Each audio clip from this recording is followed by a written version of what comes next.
오늘은 천사, 사탄, 악한 영들의 그 영적 세계를 주제로 나누고자 합니다. 우리 주위에는 인간들이 볼 수 없는 영적 세계가 있어요. 그러니까 우리 주위에는 선한 영도 있고 악한 영도 존재합니다. 그러니까 영감받은 그 성경 기자들은 영적 세계의 그 장막을 헤치고 볼 수 없는 세계를 우리에게 보여주고 있습니다.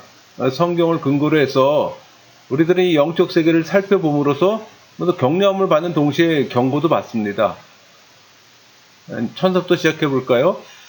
천사의 창조 시기에 대해서는 아무데도 명백히 밝힌 데는 없습니다. 추정하는 것으로서는 그냥 창조 때, 인간 창조 이전이라고 봅니다. 골로새서 1장 16절 볼까요?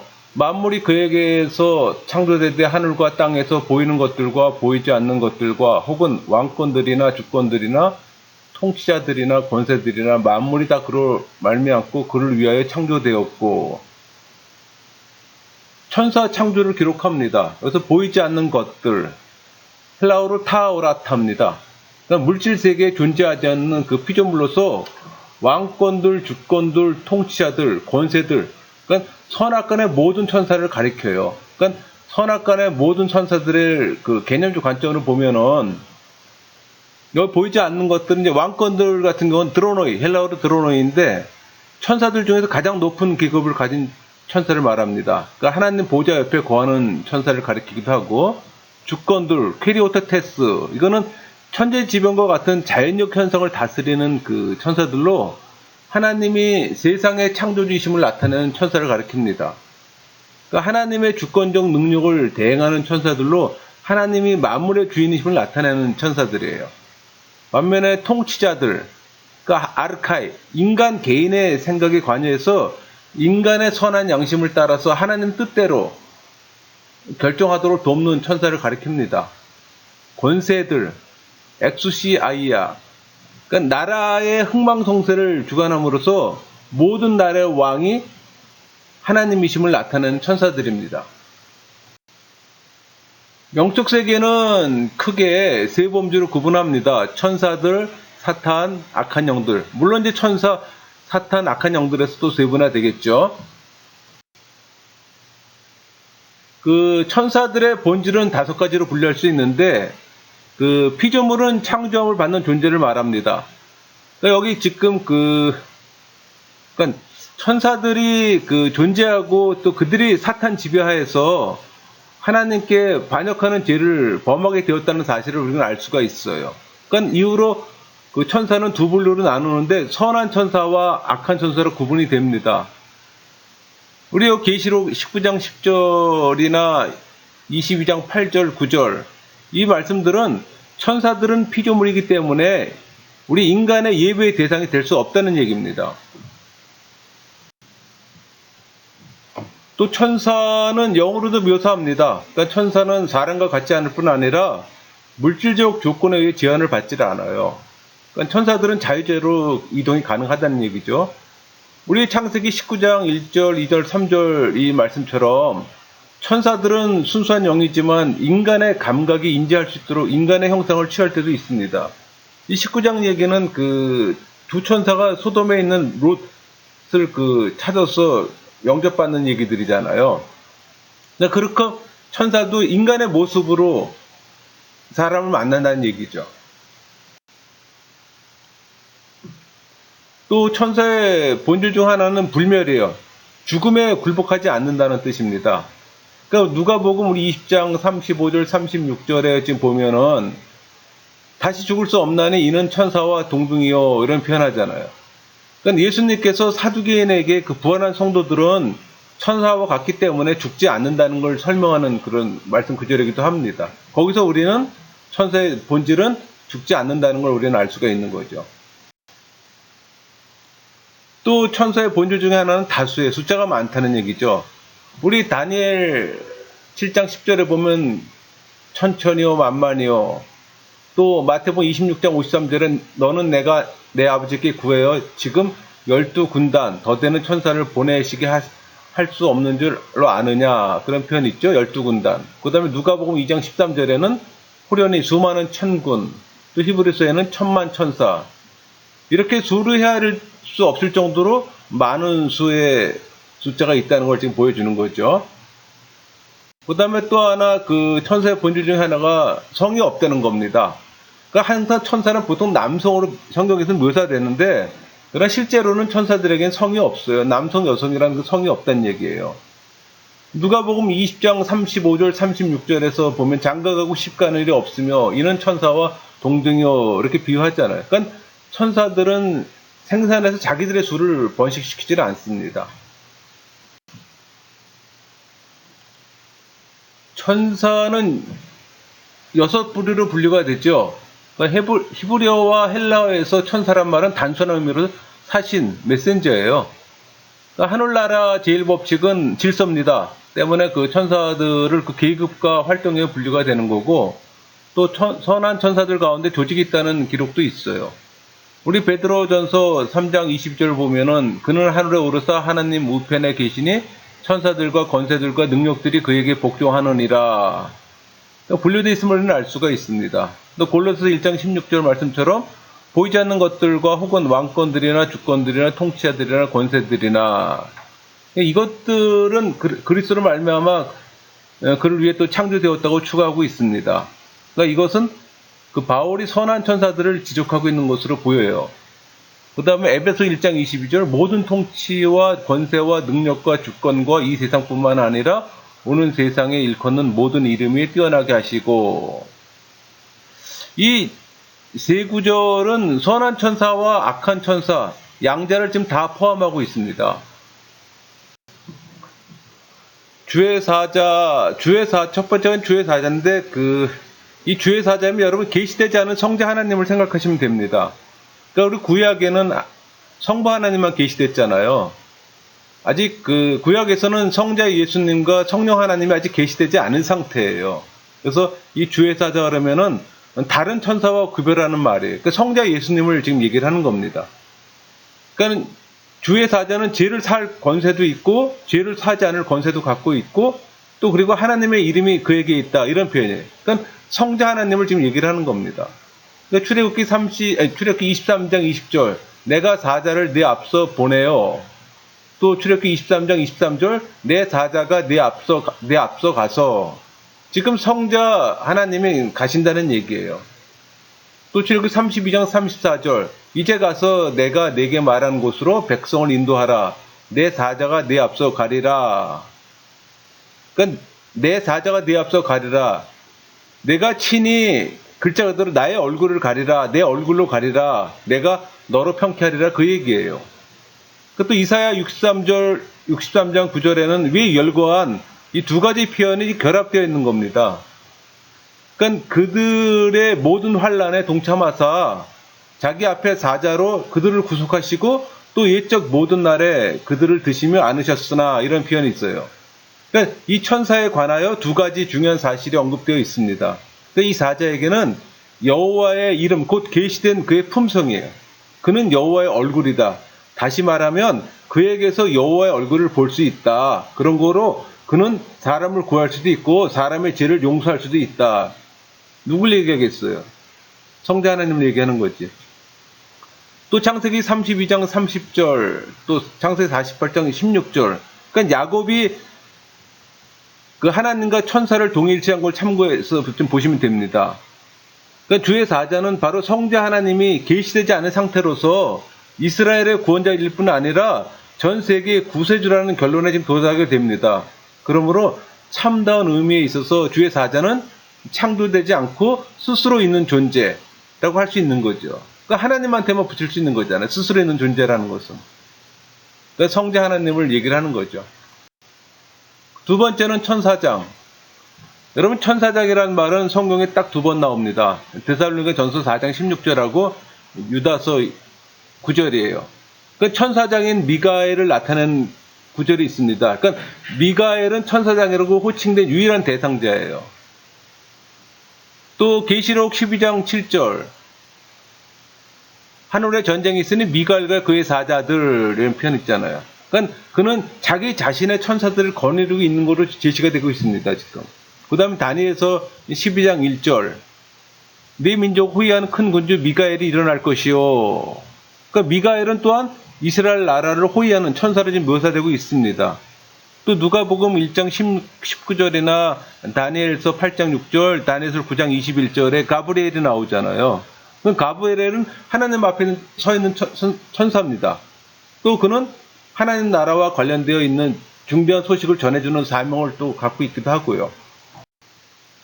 세 번째로 선택된 천사들, 우리 디모데전서 5장 21절 하나님과 그리스도 예수와 택하심을 받은 천사들, 이런 표현이 있잖아요. 선택된 천사들입니다. 그러니까 사탄이 하나님께 반역했을 때 하나님 편에 충실히 서 있던 그 천사들을 가리키는 거예요.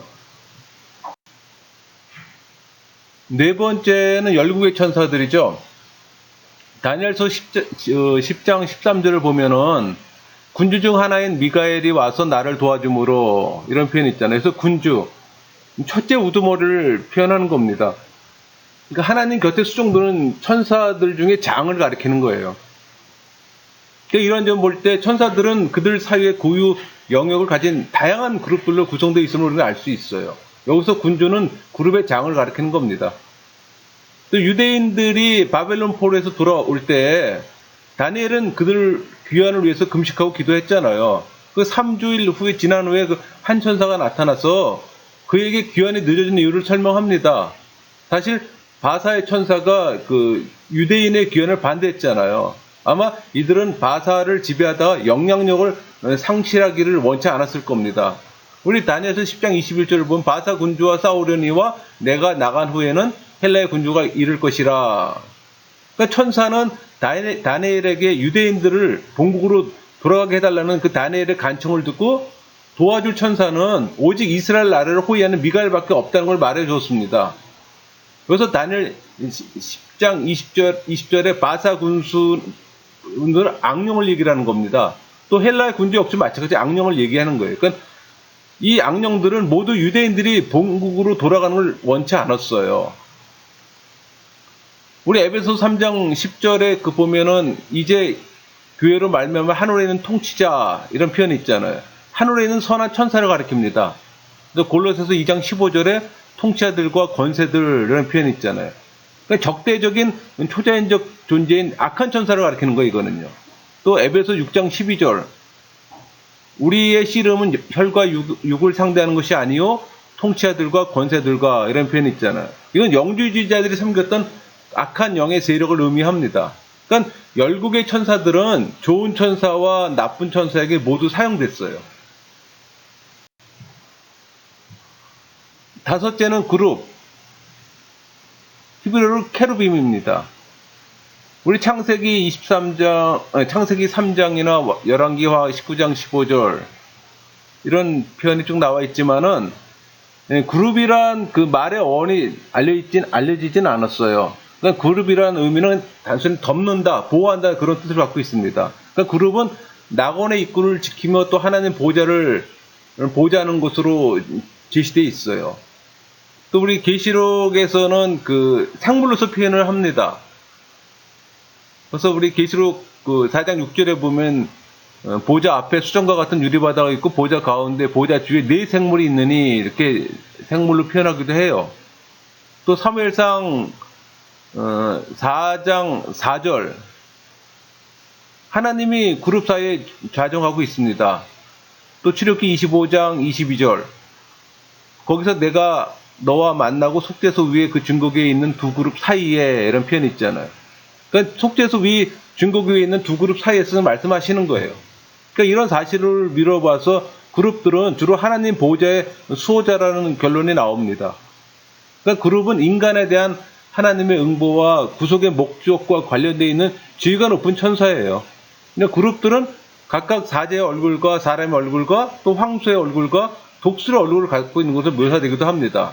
그리고 이것은 그룹의 피조물로서 완전성, 그러니까 사자와 같은 힘, 사람과 같은 지능, 독수리와 같은 속도, 황소와 같은 봉사를 의미하기도 합니다. 여섯 번째는 수랍, 세라핌이죠. 그 수랍은 이사야 그 6장 2절에서만 언급되어 있습니다. 그러니까 세라핌을 문자적으로 이해하면 불타는 자 이런 표현을 이렇게 표현하는데 그 천사들에 대해서 이런 명칭이 주어진 것은 부정한 것을 불로 태워 없애버린 것처럼 그들이 성결한 존재이며 또 불꽃처럼 화려하고 영화로운 존재이기 때문일 거라 추정을 합니다. 그러니까 스랍들의 직무는 그룹들의 직무와는 구별돼요. 그러니까 수랍들은 전능하신 하나님의 종들을 정결케 합니다. 그 말은 수랍들은 깊은 겸손과 신중한 경외심을 가지고 또 자기의 직무를 또 수행하기도 합니다.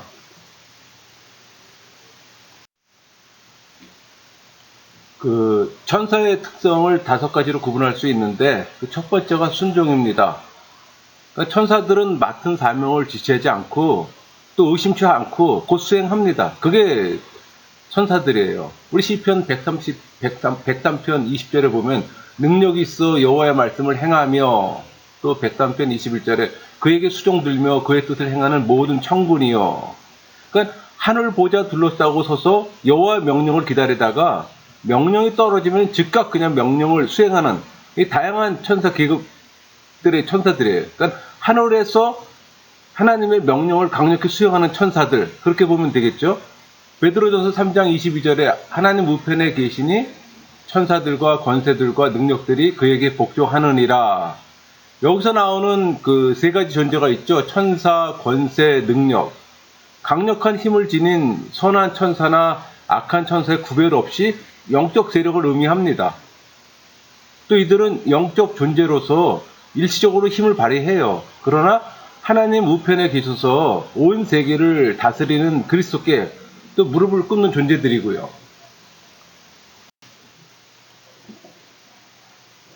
천사의 특성 2번째는 경건이죠. 천사들의 최고 활동은 하나님을 예배하는 겁니다. 우리 느헤미야 9장 6절에 보면 오직 주는 여호와시라 하늘과 하늘들의 하늘과 일월 성신과 땅 위의 만물과 바다와 그 가운데 모든 것을 지으시고 다 보존하시오니 모든 천군이 주께 경배하나이다. 1월 성신은 문자적으로 모든 군대라는 뜻이에요. 주로 천사들 가르칠 때 사용합니다. 또 모든 천군, 인격적 존재로서의 천사들을 가리킵니다. 히브리서 1장 6절도 마찬가지고요. 천사의 특성 3번째는 현명. 그러니까 베드로전서 1장 12절에 보면은 천사들도 살펴보기를 원하는 것이니다 이런 표현이 있잖아요. 그러니까 천사들은 원래 하나님의 계획을 전달하는 존재이기에 인간보다 훨씬 더 큰 그 깊은 뜻을 알고 있어요. 그러나 구원의 계획은 너무 오묘해서 제대로 파악할 수가 없는 거예요. 그래서 그들은 그리스도를 통한 하나님의 구속사역이 실현되어서 하나님의 계획이 공개되고 선포될 때 비로소 깨닫게 되는 거예요. 그러니까 은혜의 신비성에 대한 천사들의 지식은 제한되어 있습니다. 베드로후서 2장 11절 더 큰 힘과 능력을 가진 천사들도 주 앞에서 그들을 거슬리게 비방하는 고발을 하지 아니하느니라. 큰 힘과 능력을 소유하였으나 송사하지 않은 천사들. 그러니까 본문의 천사들은 미가엘을 가리킵니다. 그러니까 이들은 악한 천사들보다는 강해요. 유다서는 그 천사장 미가엘이 모세의 시체에 관하여 마귀와 다투어 변론할 때 감히 비방하는 판결을 내리지 못하고 다만 말하되 주께서 너를 꾸짖으시기를 원하노라 할거늘. 그러니까 천사장 미가엘은 분명히 권세와 능력과 위엄을 가지고 있음에도 불구하고 사단을 회방하는 판결, 즉 비방하거나 고소를 하지 아니하고 사단에 대한 판결과 그 심판을 하나님의 주권에 전적으로 맡깁니다. 천사의 특성 4번째는 강대함이에요. 강대함. 여기서 시편 103장 20절에 능력이 있어 이런 표현이 있잖아요. 그러니까 능력이 기뻐르인데 히브리어로 그 기뻐르예요. 강하다. 그러니까 용사나 전사들에게 붙이는 형용사예요. 그러니까 하늘에서 하나님의 명령을 강력히 수행하는 천사들로 보는 것이 합당합니다. 또 천사의 특성 하나가 거룩이죠. 이건 뭐 가장 기본적인 걸 거예요. 하나님이 거룩하시기 때문에 하나님을 위해 따로 구별된 존재이기 때문에 천사들이 거룩해야 되는 건 너무나 당연한 거죠. 그래서 계시록 14장 10절에 거룩한 천사들이라는 표현을 쓰는 게 바로 그런 의미죠. 근데 천사들의 일은 세 가지로 구분할 수 있습니다. 하나님의 대행자, 하나님의 사자, 하나님의 종, 이렇게 구분할 수가 있는데, 먼저 하나님의 대행자 먼저 볼까요? 하나님의 심판 명령을 시행하는 집행자로서의 천사들이 묘사되고 있는 겁니다. 우리 지금 마태복음 14장 39절에 가라지를 뿌린 원수는 마귀요, 추수되는 세상의 끝이요, 추수꾼은 천사들이니, 일을 지금 얘기하는 거예요. 하나님 할 일을 지금 심부름하는 일을 얘기를 하는 겁니다. 추수할 때 하나님 집중하실 수 없잖아요. 천사를 지키잖아요. 또 마태복음 13장 41절에 인자가 그 천사들을 보내리니 그들이 그 나라에서 모든 넘어지게 하는 것과 또 불법을 행하는 자들을 거두어내어, 불법을 저지르는 자를 거두어낸다는 표현을 하고, 또 마태복음 13장 49절에는 세상 끝에도 이러하리라, 천사들이 와서 악인을 갈라내는 일을 할 것이고, 또 마태복음 16장 27절에 그 천사들과 함께 오리, 예수님이 하나님의 영광으로 그 천사들과 함께 오리니 그때 각 사람이 행한 대로 갚으리라. 또 마태복음 24장 31절, 그가 큰 나팔 소리와 함께 천사들을 보내리니 그들이 그 택하신 자들을 하늘 이 끝에서 저 끝까지 사방에서 모으리라. 집행자로서의 천사들을 묘사하는 겁니다. 두 번째는 하나님의 사자. 문자 그대로 천사는 사자를 의미합니다. 사자에 해당되는 헬라어가 앙겔로스잖아요. 사자, 천사, 보냄받은 자를 뜻합니다. 구약의 사자나 구약을 인용한 사자는 아까도 말씀드린 것처럼 계시되지 않은 성자 하나님을 가리킵니다. 성부 하나님은 기획하시고 성자 하나님의 사역은 말씀을 전하는 겁니다. 그리고 성령 하나님은 이적을 행하시는 거고. 그러니까 여러분들이 성경을 볼 때 신구약 66권 전체적으로 볼 때 구약에서는 성부 하나님만 계셨어요. 그렇지만은 삼위 하나님이 동시 사역을 했습니다. 그러니까 성부 하나님 기획하시고, 구약에서도 말씀 전하는 거는 성자 예수님 담당이에요. 그리고 이적을 행하는 거는 성령 하나님의 담당이고. 그러니까 예를 들어서 출애굽기에 10개 재앙 있잖아요. 그 10개 재앙을 행하는 사람은 성령 하나님이 하시는 거예요. 왜? 이적을 행하시는 건 성령 하나님의 역할이기 때문에. 아직까지 성령 하나님을 구약 시대 사람들한테는 계시하지 않았지만은 삼위 하나님은 동시 사역을 하고 역할만 분담했던 거예요. 그래서 그런 개념을 여러분들이 좀 이해를 해야 합니다. 그리고 천사 행함이라는 거는 이제 5가지로 나타나는데, 예고하시고 경고하시고 또 지시를 따르시고 또 격려하고 계시하시고, 그런 일들을 하나님 대신 하는 겁니다. 또 천사의 일, 세 번째 하나님의 종이죠. 하나님의 종. 하나님 종, 히브리서 1장 14절에 모든 천사들은 섬기는 영으로서 구원받을 상속자들을 위하여 섬기라고 보내심이 아니냐, 이런 표현이 있잖아요. 그러니까 천사들이 지닌 지위의 높고 낮음에 관계없이 모든 천사는 섬기는, 봉사는 그런 의미를 갖고 있어요. 그래서 그들의 임무가 종으로서 섬기는 일을 좀 시사합니다.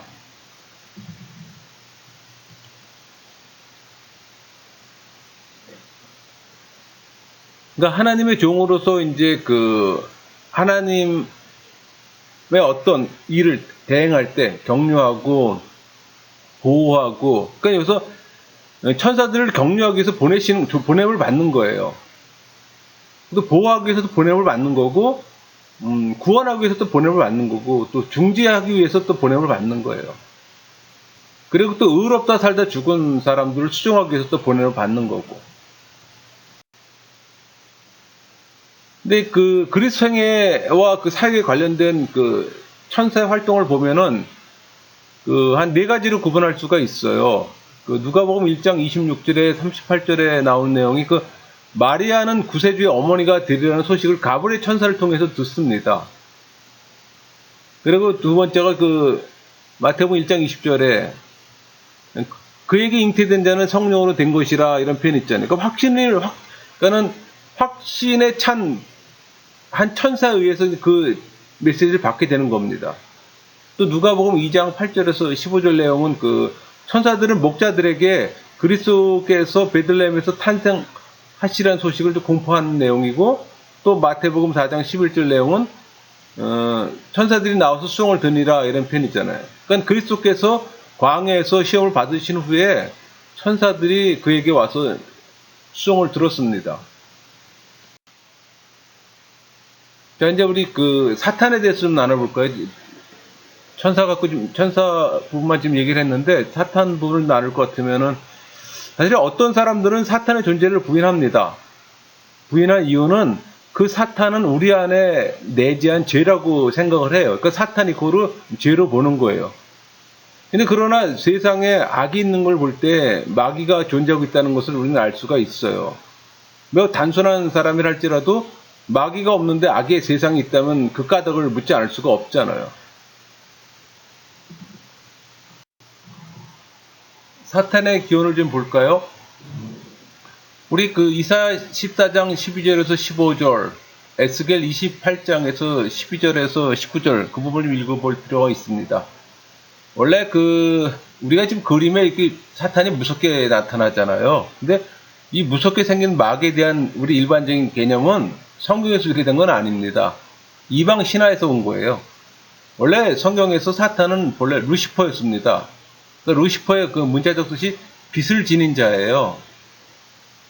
그러니까 루시퍼는 모든 천사 중에서 가장 영광스러웠던 존재였습니다. 그러니까 우리 그 이사야서 14장 12절, 13, 14, 15절에 나온 그 내용 중에서 그 아침의 아들 계명서라는 구절에 나오잖아요. 그러니까 이것은 가나안 신화에서 나오는 한 신으로 빛나는 자란 뜻이에요, 원래는.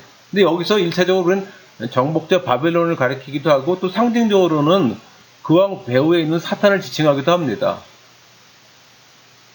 그 유대교 그 사탄에 대한 전승에 따르면은 그 루시퍼는 원래 7 천사장들 가운데서도 하나님의 신임을 가장 많이 받았던, 가장 영화롭고 높은 위치에 있던 천사장이었습니다.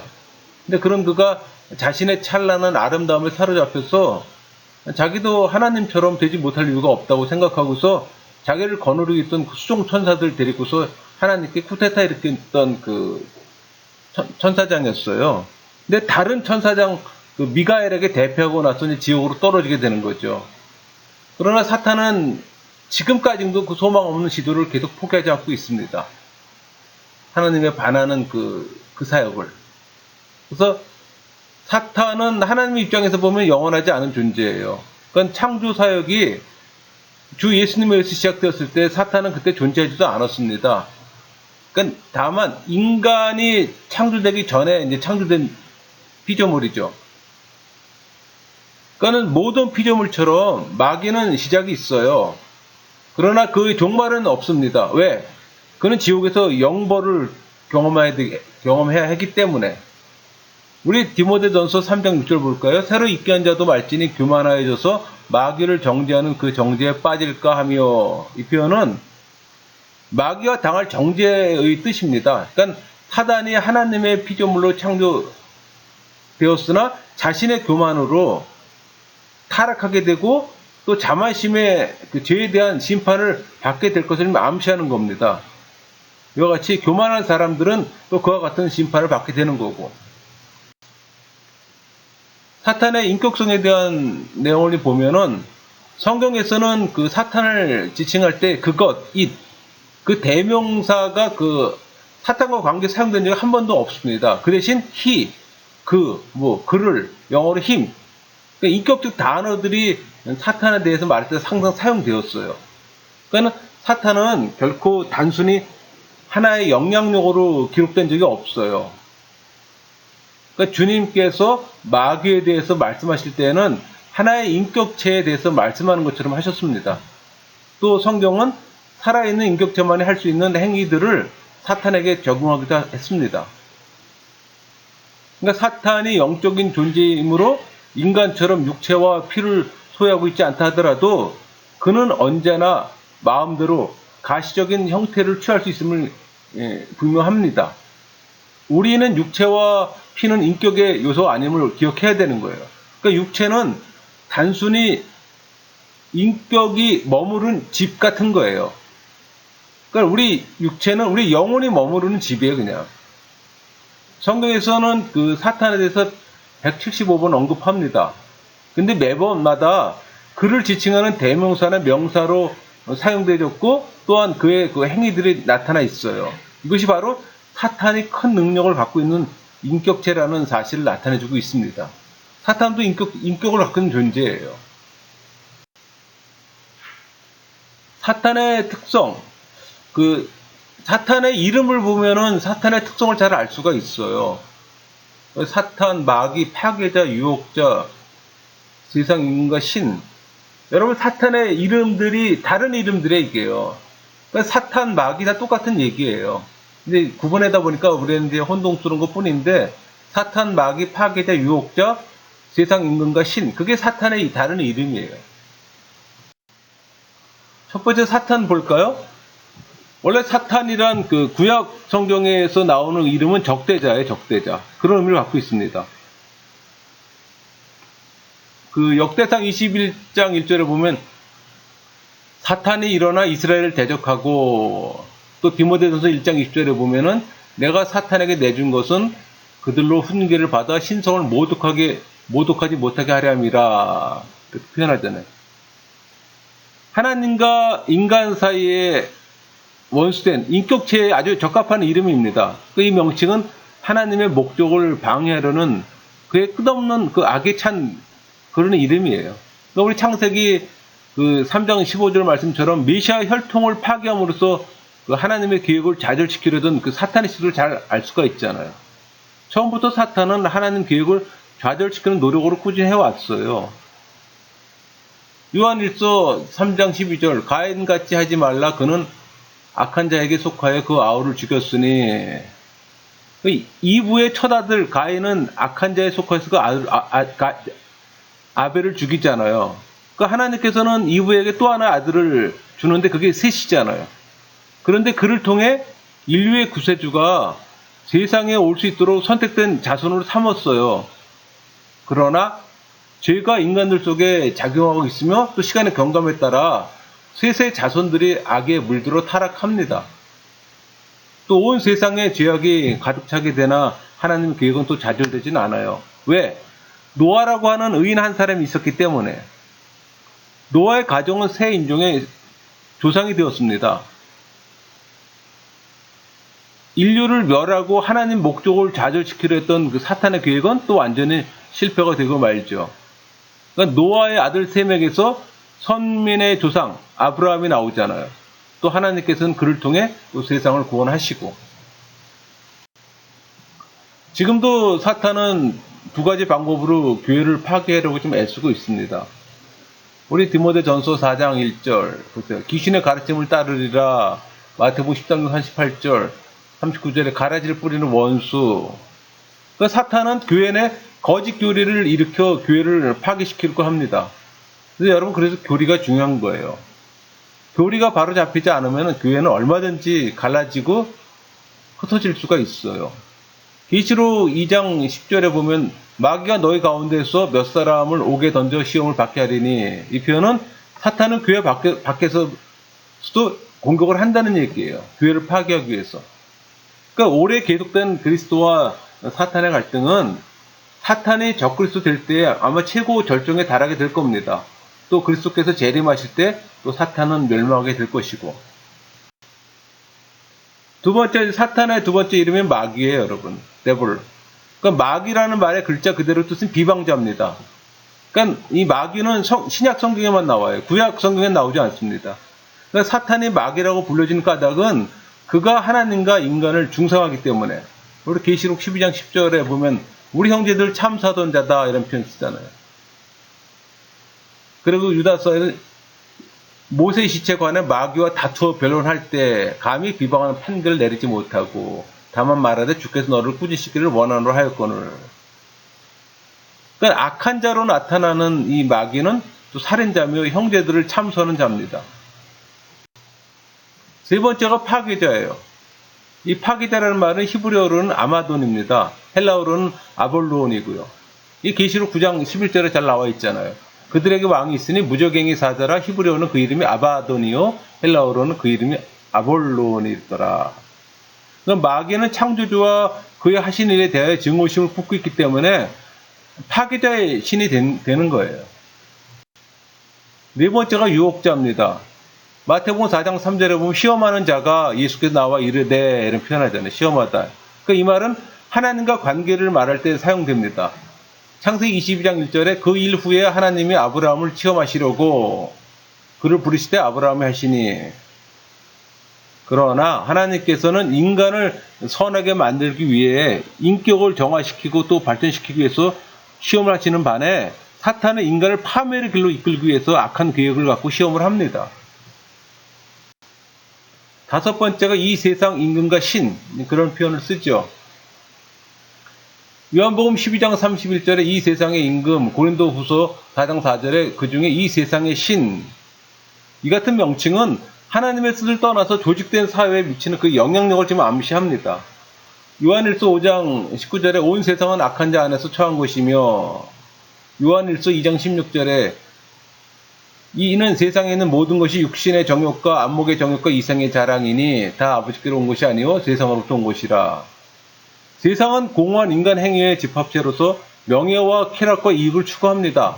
또 교묘한 논리로 이 같은 것을 추구하는 것을 고상하게도 만들려고 노력들을 하고요. 근데 여러분, 이 같은 논리의 배후에는 육신의 정욕, 안목의 정욕, 이상의 자랑이 끊임없이 존중하고 이들은 고귀한 그 욕망의 대상으로 주장하고 또 이것을 획득한 사람들을 찬양하는 그런 문화, 경제, 정치 그런 체제를 갖고 있는 거예요. 그러니까 이 세상의 임금과 신, 이건 모든 것을 외형상의 성공과 명예에 관한 거짓된 어떤 처세주의나 쾌락, 거짓된 목적 이념을 갖고 판단합니다. 그리고 재물의 권위와 가치에 관한 그릇된 관념에 의해서 모든 것을 또 판단하게 되는 거고. 그러니까 이 세상의 임금과 신은 우리들의 품성 중에 저급한 면을 호소하고 있어요. 또 거짓된 물리적 세력을 또 부여하기도 하고. 거기에 흔들리면 안 됐잖아요. 하나님 사람들이. 사탄의 본질, 사탄의 영역, 사탄의 동기, 사탄의 한계성. 구체적으로 한번 살펴보겠습니다. 사탄의 본질을 보면은 사탄은 하나님 일에 대항하고 복음을 또 방해하고 소경을 사로잡고 속이고 악한 자를 함정에 빠뜨립니다. 그리고 또 사탄은 하나님의 성도들을 괴롭히고 또 시험하고 또 사탄은 뻔뻔스럽고 교만하고 권세 있고 악이 있고 간교하고 괴계가 있고 사납고 잔인합니다. 여기 고린도후서 4장 4절 보면 마음을 혼미하게 하여 또 계시록 20장 8절에 미혹하고 디모데전서 3장 7절에 비방과 마귀의 올무에 빠질까 염려하라. 또 디모데전서 3장 6절에 그 정죄에 빠질까. 정죄하는 존재예요. 베드로전서 두루다니며 삼킬자를 찾나니. 그러니까 사탄은 하나님의 사람들을 괴롭히려고죠. 온갖 수를 다 동원하는 거예요. 사탄의 영역은 활동 범위죠. 악한 자나 타락한 자에게 국한되어 있지 않습니다. 그는 때로는 광명의 천사처럼 높은 세계 속에 슬쩍 끼어들기도 해요. 우리 고린도후서 11장 14절 보세요. 이것은 이상한 일이 아니니라 사탄도 자기를 광명의 천사로 가장하나니, 이런 표현이 있잖아요. 또 사탄은 종교 집회에 살며시 끼어든다는 내용도 있어요. 욥기 1장 6절에 바로 그거잖아요. 하루는 하나님의 아들들이 와서 여호와 앞에 섰고 사탄도 그들 가운데 온지라. 하나님의 아들 천사하고 같이 나란히 서 있는 거예요. 또 디모데전서 4장 1절은 귀신의 가르침을 따르리라. 또 요한계시록 2장 9절에는 사탄의 회당이라 이 말과 또 고린도후서 11장 15절에는 사탄의 일꾼들도 자기를 의의 일꾼으로 가장하는 것이. 그러니까는 사탄의 일꾼이 의의 일꾼을 가장한다는 걸 봐서 이런 내용들을 봐서는 사탄의 활동 영역이 굉장히 폭이 넓다는 걸 우리는 알 수가 있습니다. 그러니까 사탄이 교회 공동체에 끼어드는 것은 교회를 파괴시키려는 의도예요. 왜냐하면은 성도들이 세상의 소금으로서 맛을 잃어버리게 되면 쉽게 사탄의 희생이 될 수 있다는 것을 잘 알고 있기 때문에 그 기회만 엿보는 거예요. 그 사탄의 동기를 볼까요? 왜 그럼 사탄은 인간들을 파멸시키려고 했을까? 그런 거 한번 생각해 볼 수 있잖아요. 그냥 가만히 있지 뭐 이렇게 인간들을 파멸시키려고 노력할까? 근데 여러분, 사탄은 우리 속에 있는 하나님의 형상을 미워해요. 사탄이 우리들이 지니고 있는 인간성을 미워한다는 얘기예요. 그러니까 하나님의 자녀들은 그 인간성을 입고 이 세상에 왔잖아요. 근데 사탄은 하나님의 영광을 증오하는 거예요. 그러니까 우리들은 하나님의 영광으로 말미암아 영원한 행복에 도달할 수 있도록 창조되었고, 사탄은 우리들이 소망하는 그 행복 자체를 미워합니다. 왜? 자기는 영원한 행복을 상실했기 때문에. 그러니까 사탄은 수많은 이유 때문에 우리를 증오하고 또 우리를 선망합니다. 그러니까 사탄의 시기로 세상에 죽음이 들어오게 되고, 또 사탄의 뒤를 따른 사람들은 누구나 또 사탄의 편이 되는 거예요.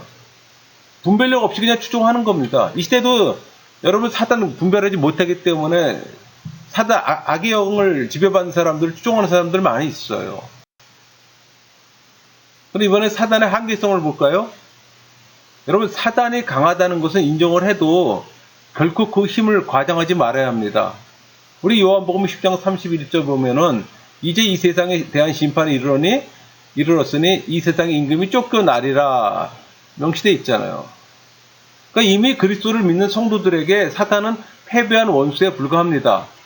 여기서 이 세상 임금이란 사단을 의미하는 거고요. 그리고 사탄은 다만 그에게 굴복하는 자에게는 강해요. 몹시 난폭하게 보일지라도 사실 사탄은 겁쟁입니다.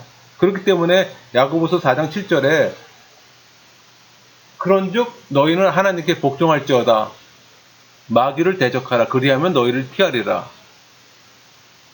이렇게 말씀하신 건 뭐냐면은 사탄도 권세를 갖고 있습니다. 그러나 그의 권세는 제한된 권세예요. 그리고 아까도 말씀드린 것처럼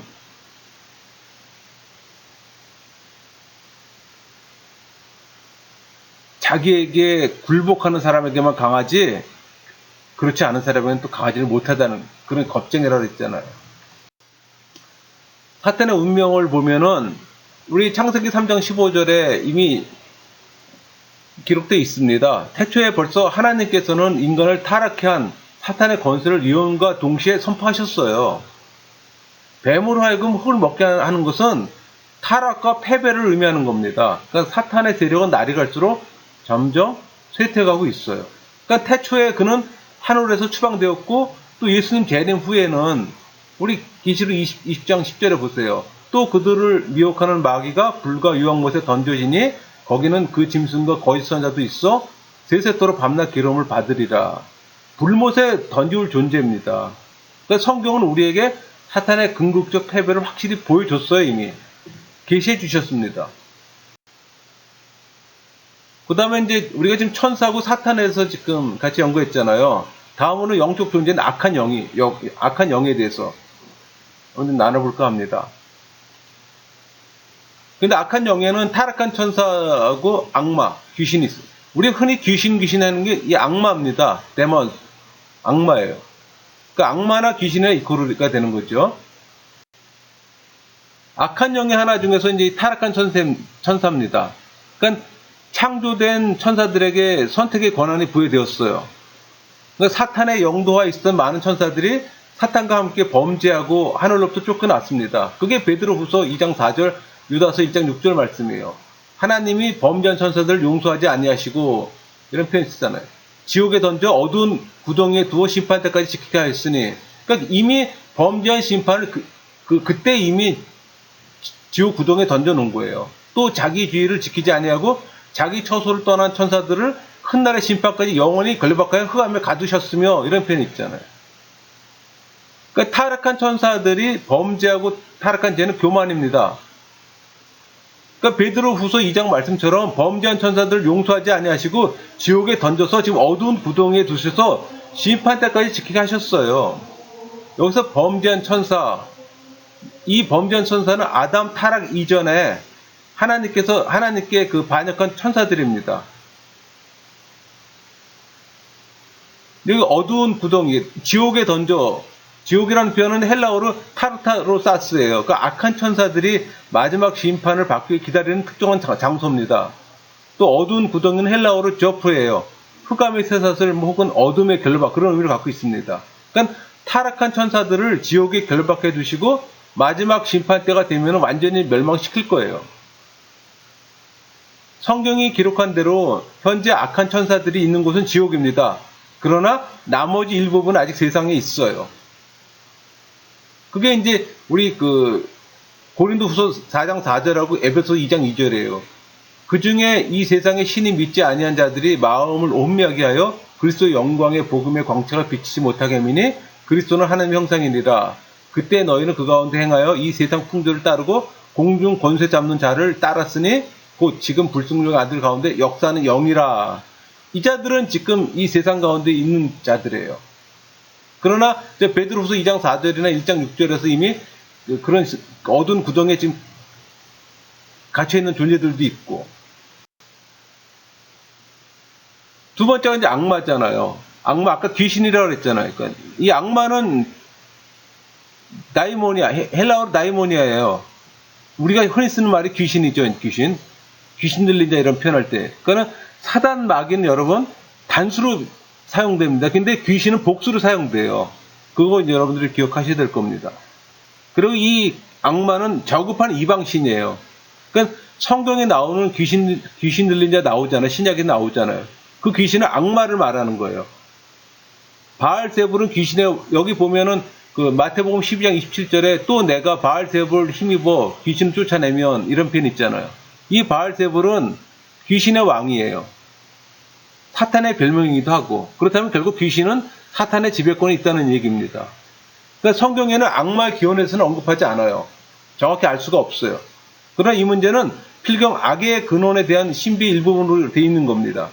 우리 마태복음 12장 27절 저 말씀에 저 귀신은 스스로가 매우 분명하게 자기의 실제와 활동에 대해 증거하고 있습니다. 스스로가 증거하고 있잖아요. 그러니까 악마는 악의 화신, 즉 인간 속에 악한 영이 들어가게 되는 것을 우리는 알 수가 있잖아요. 누가복음 8장 2절에 보면 또한 악귀를 쫓아내신가 병 고침 받은 어떤 여자들 곧 7 귀신이 나간 자 이런 표현이 있잖아요. 그러니까 때로는 한 사람 속에 여러 가지 약한 영들이 들어갈 수가 있다는 얘기예요. 이 악한 영들이 사람 속에 거하게 되면은 미치게 되고 질환병 걸리게 되고 다른 병들이 걸리게 되는 거예요. 특별히 그 정신과 신경조직과 관련된 병이 걸리기 쉽습니다. 그래서 악마의 영향력을 받은 사람은 자기 자신을 지배할 수가 없게 되는 거예요. 그리고 악마는 자기가 사로잡은 사람은 자기 멋대로 말을 하기도 하고 벙어리 만들기도 합니다. 그래서 이 악마는 이 사람을 자기 도구로 사용하는데 때때로는 초자연 힘을 주기도 합니다. 여러분, 마틴 루터는 마귀는 하나님의 원숭이라고 표현했습니다. 다시 말하면은 사탄 마귀는 하나님의 일을 흉내낸다고 보는 거예요. 그러니까 우리 성령의 내주함의 체험에 대한 악마적 모방이 귀신 들림이에요. 무슨 말인가 하니 신앙인이 성령 세례 받아서 성령이 우리 안에 내주하시잖아요. 그것처럼 불신자나 종교인은 사탄의 하수인 악마가 그 사람에게 내주하는 거예요. 그래서 사탄의 지배를 받는 걸 묘사하는 겁니다. 그러니까 여러분 성령 세례의 중요성을 인식해야 되는 거예요. 성령 세례 받지 못하면은 인간 안에 작용하는 죄의 영향력을 사탄이 사용합니다. 왜? 우리 인간에게는 안에 죄라는 존재가 있잖아요. 그게 우리에게 주는 영향력이 있잖아요. 근데 그걸 사탄이 사용한다는 거예요. 우린 그 죄로 자유롭지를 못하잖아요.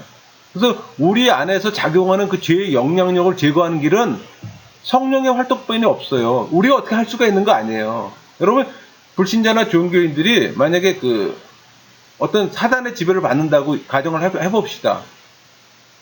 그들에게도 죄가 있고 우리에게도 죄가 있어요. 근데 우리 안에 성령이 계시면은 성령의 활동으로 인해서 그 죄를 억제할 수가 있어요. 그래서 우리에게서 죄, 어두운 부분을 줄일 수가 있어요. 그러나 불신자나 종교인에게는 그러지 못하다는 얘기예요. 오히려 그 죄를 사단이 활용을 한다는 얘기예요. 그래서 여러분 성령 세례 없이는 죄에서 자유로울 수가 없는 거예요.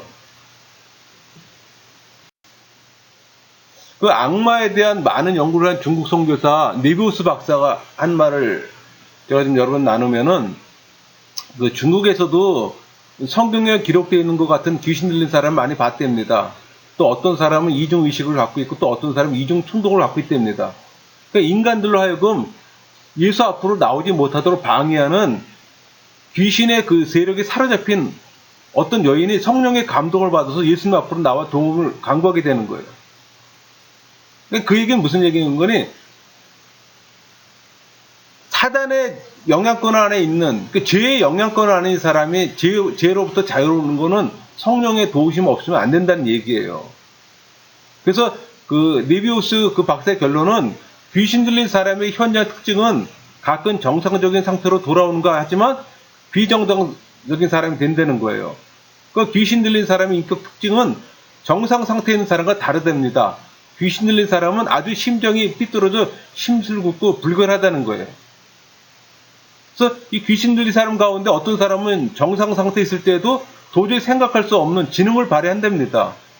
때로는 이들은 예수님을 하나님의 아들로 보고 또 그에 대해 증오와 공포와 그런 감정을 느낀답니다. 또 다른 표현은 귀신 들린 사람들을 위해 그리스도의 이름으로 기도를 하면은 고침을 받는 경우가 종종 있다고 합니다. 어떤 경우에는 쉽게 고침을 받는 때도 있고 또 어떤 때는 어렵게 고침을 받는 때도 있다고 합니다. 그래서 이런 신유의 치료법은 결코 헛된 것이 아니라고 그는 그 오랫동안 지속되어 방법이라고 또 표현을 합니다. 그리고 귀신 들렸다가 고침받은 사람, 그리고 기독교인 된 사람, 성령 세례 받은 사람 같아요. 성령 세례 받은 사람 다시는 귀신 들린 경우를 찾아볼 수 없다고 해요. 이 말은 뭘 얘기하는 거니? 우리가 성령 세례 받은 사람은 저런 죄로 인한, 죄의 영향력으로 인한 사단의 지배를 받지 않는다는 얘기죠. 악마의 우리 안에 악마가 귀신이 들어올 수 없다는 얘기죠. 그러니까 성경 속에 귀신 들렸던 사람들의 경우와 네비우스 박사가 중국에서 목격하고 경험한 귀신 들린 사람 경우를 비교해 볼 때 거의 일치하다고 그런 표현을 합니다. 여러분, 인간 육체에 귀신 들리게 되는 원인과 동기는 무엇인가? 그런 질문을 할 수 있잖아요. 네비우스 박사가 이렇게 표현을 합니다. 사단은 사람들을 하나님으로부터 떠나게 하고 하나님 율법을 범하게 하고 유혹해서 우리로 하여금 하나님의 진노를 받게 하고 파멸의 웅덩이 속으로 빠지게 하는 게 사단의 목적이다. 이런 표현을 합니다. 그러니까 귀신 들림으로써 이 같은 목적을 이룰 수 있다는 거예요. 귀신 들리게 되면은 무식한 사람에게는 아주 초인적 힘을 발휘하게 한답니다. 또 사단은 자기를 신으로 섬겨주길 요구하고 또 무조건 맹종할 것을 바라는 거고, 또 사탄은 또 육체적 고통이든 거짓된 약속을 하든 두려운 공갈로 인간을 협박하는 거예요. 그러니까 우상 숭배와 미신이 사회 관습과 서로 얽혀지면은 모든 민족 종교사에서도 그런 걸 우리가 보게 됐잖아요.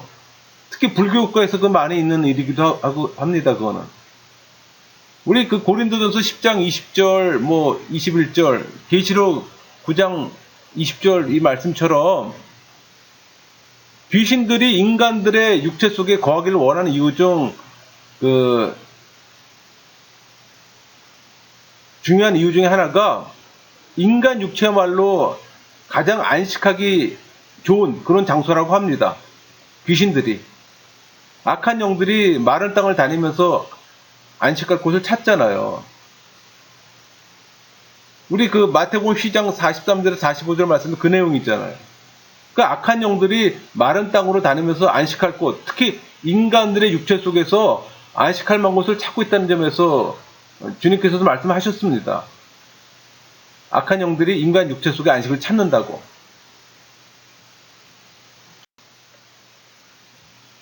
귀신 들렸다는 것은 악령이 인간 속에 들어오게 되는 걸 의미합니다.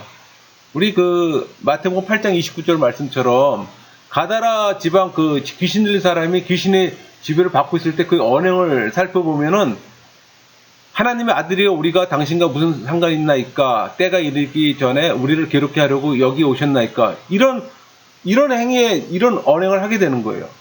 반면에 요한복음 14장 23절에서는 하나님의 지배를 받는 사람들의 얘기예요. 예수께서 대답해 이르시되 사람이 나를 사랑하면 내 말을 지키리니 내 아버지께서 그를 사랑하실 것이요 우리가 그에게 가서 거처를 그와 함께 하리라. 하나님의 지배받는 사람은 거룩한 인격을 소유하게 돼 있습니다. 또 악령의 지배를 받는 자들은 성령의 영감을 받아 하는 말에 대한 악마적 모방이에요, 그게. 그러니까 그 악마는 성령을 모방하는 겁니다. 사탄 마귀가 다 그렇잖아요. 그러니까 자기 자신을 사탄의 권세에 복종시키게 되면은 때로는 점치는 재주와 재능을 사탄으로 받는답니다. 우리 그런 거 악령에 지배받아서 그런 행위를 하는 사람 많이 있잖아요. 여러분, 귀신 들린 사람은 악마의 능력을 이용해서 힘을 길러서 악마의 노예가 된다고 합니다. 또 귀신 들린 사람들이 소유하는 힘은 성령의 은사를 또 모방하는 사탄의 힘이기도 해요. 그래서 우리가 성령의 역사인지 악령의 역사인지 분별할 줄 알아야 되는 거예요. 악령의 지배를 받는 자들은 가끔 신기한 능력을 발휘할 때가 있어요. 그걸 성령의 능력으로 오해하면 안 되는 거예요. 여러분, 교회 안에서 어떤 악령 받은 사람이 어떤 행위를 할 때 여러분 그 성령의 능력인지 악령의 능력인지 구별할 수 있겠습니까? 악령의 능력과 성령의 능력을 분별할 때 영적 분별력이 필요합니다. 그 영적 분별력은 물론 은사로 받는 경우도 있어요. 그러나 성경을 연구하고 성경에 대한 많은 지식과 예수 그리스도 아는 지식을 갖게 되면은 또 성령 세례를 받게 되면 당연히 구별할 수가 있습니다. 그거는 성령 세례를 받지 못하기 때문에 구별 못해서 추종하는 거예요. 그런 것들을. 예수님이 세상에 오신 것은 인간들을 사탄의 세력에서 해방시키려고 오셨어요. 성령 하나님의 지배를 받게 하시려고 오셨던 거예요. 여러분 모두가 성령 세례 받아 죄로부터 자유로워지기를 소망합니다. 또 사탄의 영향권에서 벗어나기를 소망합니다. 마치겠습니다.